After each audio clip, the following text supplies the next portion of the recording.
Sumainyo ang Panginoon. At sumaiyo rin. Ang mabuting balita ng Panginoon ayon kay San Lucas. Papuri sa iyo, Panginoon. Noong panahong iyon, samantalang naglalakad sina Jesus at ang kaniyang mga alagad, may taong nagsabi kay Jesus, "Susunod po ako sa inyo kahit saan." Sumagot si Jesus, "May lungga ang asong gubat at may pugad ang ibon, ngunit ang anak ng tao'y wala man lamang matulugan o mapagpahingahan." Sinabi ni Jesus sa isa, "Sumunod ka sa akin."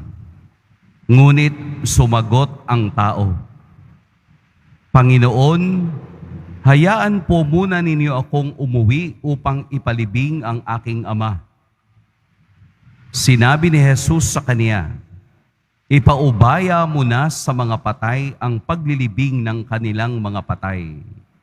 Ngunit ikaw, humayo ka at ipahayag mo ang tungkol sa paghahari ng Diyos." Sinabi naman ng isa, "Susunod po ako sa inyo, Panginoon, ngunit magpapaalam muna ako sa aking mga kasambahay."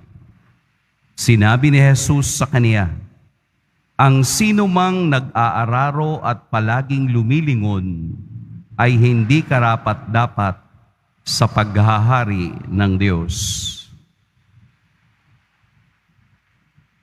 Mga kapatid, ang mabuting balita ng Panginoon. Pinupuri ka namin, Panginoong Hesukristo.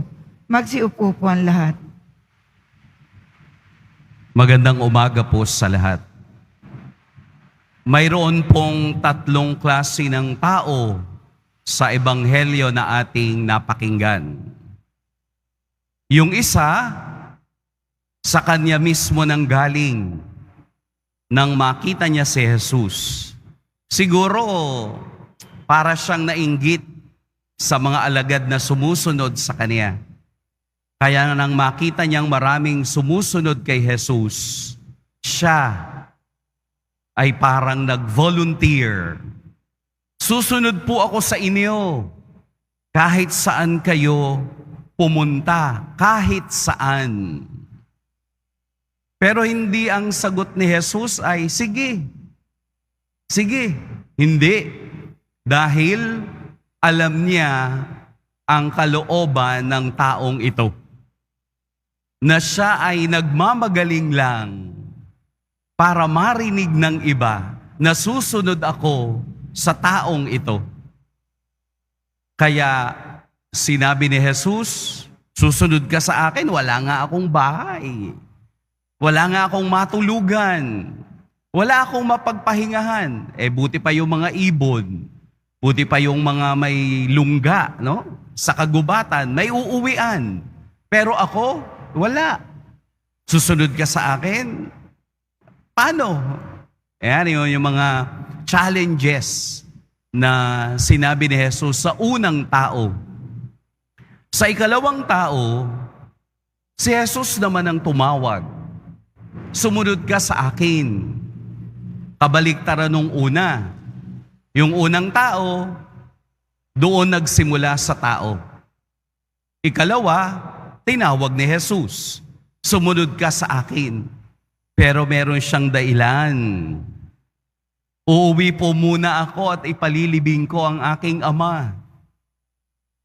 Sa ikatlo, muling tumawag si Jesus, "Sumunod ka sa akin." Ano ang dahilan? "Magpapaalam po muna ako sa aking mga kasambahay." Meron ba kayong napansin? Ang Diyos na ang tumatawag, pero ang tao ang nagbibigay ng kondisyon. "Sandali po muna. Ipalilibing ko po muna," dahilan number 1. "Sandali po muna. Pagpapaalam po muna ako sa aking kasambahay." Dahilan number 2. na nagpapahiwatig at nagpapakita na kahit na ang Diyos ang lalapit at tatawag sa tao, hindi mauubusan ng dahilan ang tao para sumunod sa Kanya. Yun bang tao ang magbibigay ng kondisyon? Yun bang parang tao ang mas makapangyarihan kesa sa Diyos? Halimbawa, maraming humihiling sa Poong Jesus Nazareno. That's 101%. Pagluhod, eto ang dasal. Gumaling lang po ang anak ko. Maglilingkod na ako sa iyo. Di po ba?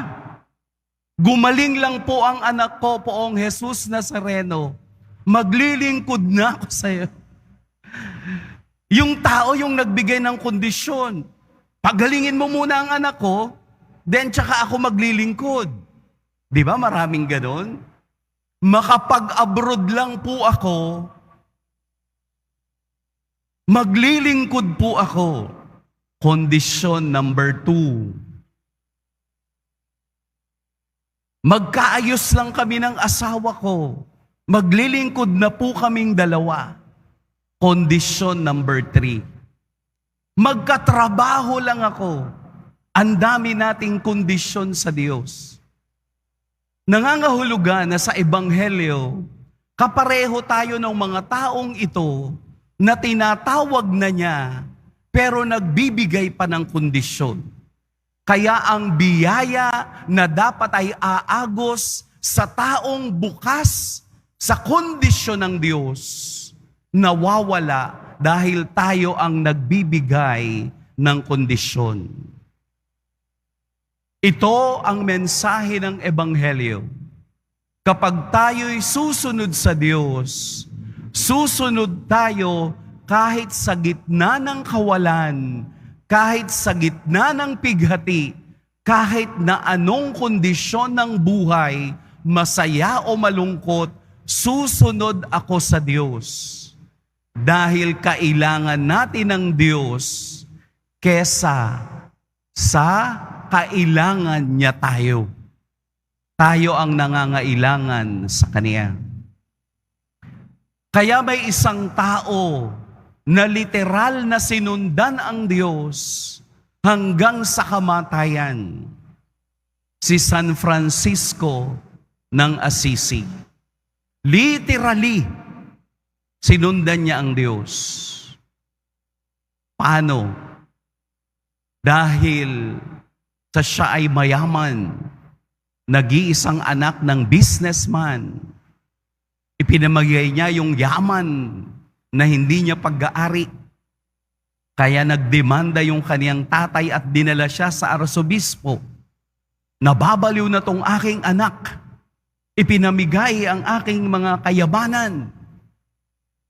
Sabi ng tatay, kahit na yung suot niyang damit, ay ako ang nagbigay. Kaya anong ginawa ni San Francisco? Hinubad niya ang kaniyang damit at ibinigay sa kaniyang tatay. Ang sabi niya, I will no longer call you father because I have only one Father who is in heaven. At naglakad siyang nakahubad at sumunod sa yakap ni Jesus. Kaya sa kaniyang pagsunod kay San Francisco, kahit na ang sugat na mayroon ang Poong Jesus Nazareno ay naging sugat din ni San Francisco hanggang kamatayan. Ang halimbawa ni San Francisco at halimbawa ng mga taong nasa Ebanghelyo, saan tayo pumapanig? Papaano tayo susunod sa Diyos? Araw-araw, siya ay tumatawag sa atin. Tayo lamang ang hindi handa. at tayo lamang ang nagbibigay ng kondisyon. Sana, bago tayo magbigay ng kondisyon sa Diyos, tingnan muna natin ang kaniyang hirap at pasakit upang tayo'y mabigyan ng biyaya at grasya sa buhay na meron tayo ngayon na ating pinaglalabanan na magpagtagumpayan hanggang kamatayan. Sana tingnan din natin ang halimbawa ni San Francisco ng Assisi kung papaanong sumunod sa Diyos, umawit sa gitna ng pighati at magsaya sa gitna ng pang-aalipusta ng iba. Naway magkaroon ng espasyo ang pagtawag ng Diyos sa ating puso na sa araw-araw kailangan nating magbigay, magbitaw ng salitang, oo, susunod ako. Magsasakripisyo, magmamahal, kahit na nasasaktan. Sapagat ang tunay na nagmamahal ay nagbibigay ng kung anong parteng meron ka para kayo ay mag-ugnay sa inyong pagsasama. Sana ang Ebanghelyo ngayon ay magturo din na ang katotohanan ng buhay ay ang pagsunod sa Diyos sa gitna ng pighati ay mayroong tagumpay. Pagpalain tayo ng poong may kapal.